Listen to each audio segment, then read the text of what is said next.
65세 이후 삶에서 가장 큰 불안은 돈이 적다는 사실이 아니라 돈이 끊길지 모른다는 느낌입니다.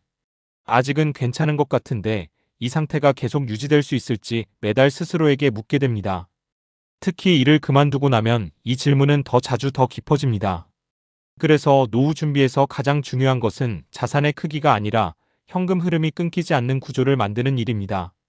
이 기준을 제대로 세워두지 않으면 생각보다 빠르게 불안이 생활 전체로 번지게 됩니다. 많은 분들이 노후 자금을 이야기할 때 얼마가 있느냐부터 따집니다. 하지만 실제로 65세 이후 삶을 결정하는 것은 총액이 아니라 매달 어떻게 들어오고 나가는지입니다. 통장에 큰 돈이 있어도 매달 빠져나가는 구조를 감당하지 못하면 불안은 줄어들지 않습니다. 반대로 큰 자산이 없어도 현금 흐름이 안정적으로 이어지면 삶은 훨씬 편안해집니다. 이 차이가 바로 노후의 체감 수준을 갈라놓습니다. 노후의 현금 흐름이 끊기지 않게 만드는 첫 번째 기준은 예측 가능성입니다. 매달 언제 얼마나 들어오는지 알 수 있어야 합니다. 예측이 가능해야 계획이 생기고 계획이 있어야 불안이 줄어듭니다. 이때 중요한 것은 금액의 크기가 아니라 반복성입니다. 크지 않아도 매달 꾸준히 들어오는 흐름은 심리적으로 큰 안정감을 줍니다. 반대로 한 번에 크게 들어왔다가 한동안 아무것도 없는 구조는 늘 불안을 동반합니다. 두 번째 기준은 생활비와 분리된 구조입니다. 노후 자금 중 일부는 절대 흔들리면 안 되는 돈이어야 합니다. 생활비로 쓰일 돈과 투자로 굴릴 돈이 섞이면 시장 변동이 곧 생활 불안으로 이어집니다. 65세 이후에는 이 구분이 더 중요해집니다. 예전처럼 다시 벌 수 있는 시간이 없기 때문입니다. 그래서 현금 흐름의 핵심은 수익이 아니라 지속입니다. 세 번째 기준은 지출을 먼저 보는 구조입니다. 노후 현금 흐름을 만들 때 많은 분들이 얼마를 벌 수 있는지부터 생각합니다. 하지만 먼저 봐야 할 것은 매달 반드시 나가는 비용입니다.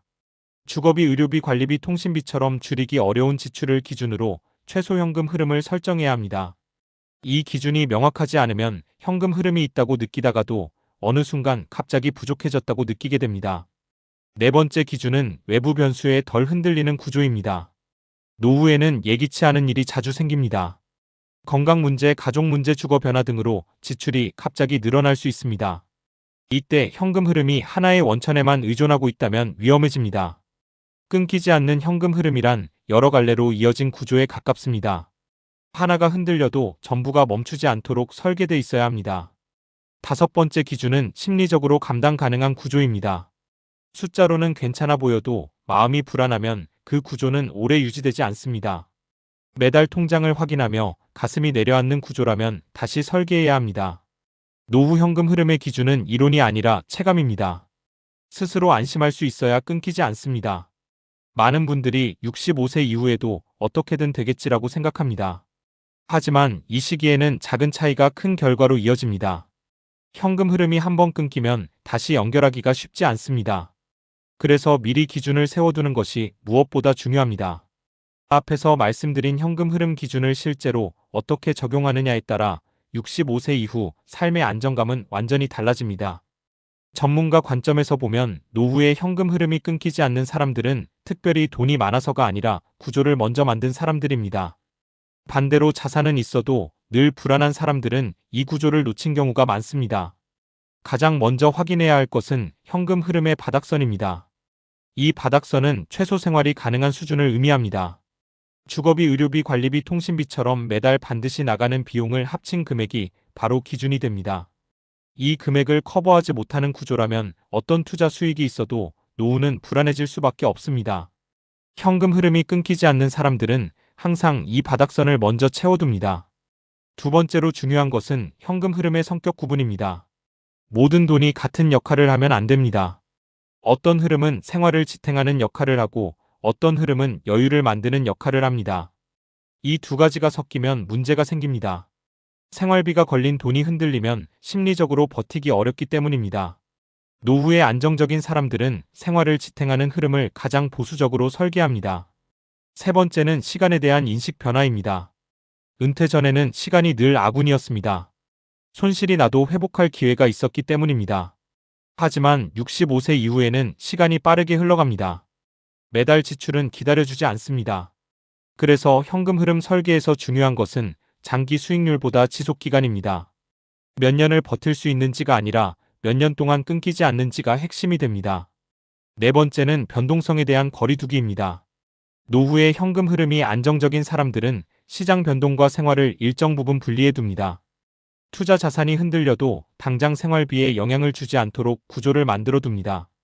이 거리 덕분에 시장을 조급하게 보지 않아도 되고 불필요한 판단을 줄일 수 있습니다.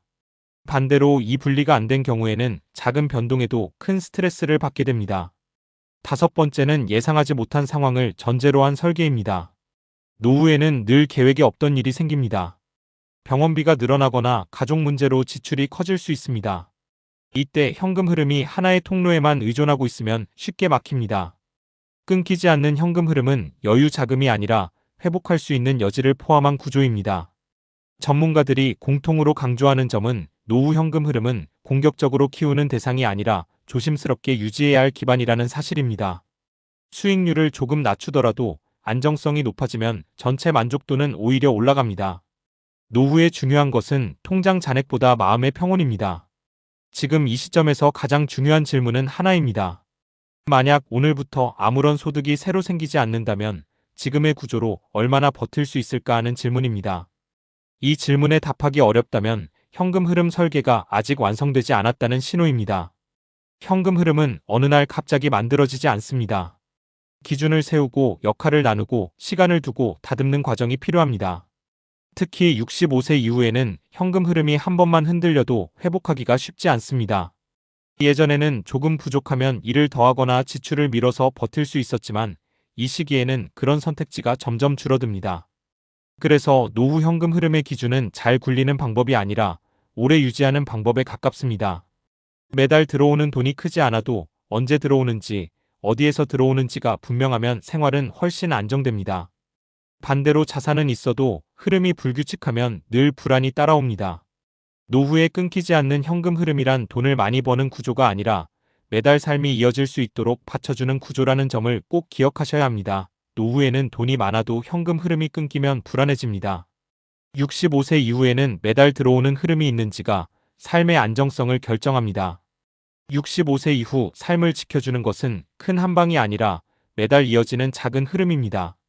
이런 내용이 도움이 되셨다면 좋아요를 꼭 눌러주시고 구독도 부탁드립니다. 은빛 숲길에서는 노후에 실제로 삶을 지켜주는 기준과 구조를 계속해서 정리해드리고 있습니다. 여러분은 노후 현금 흐름에서 가장 불안한 부분이 무엇이신가요?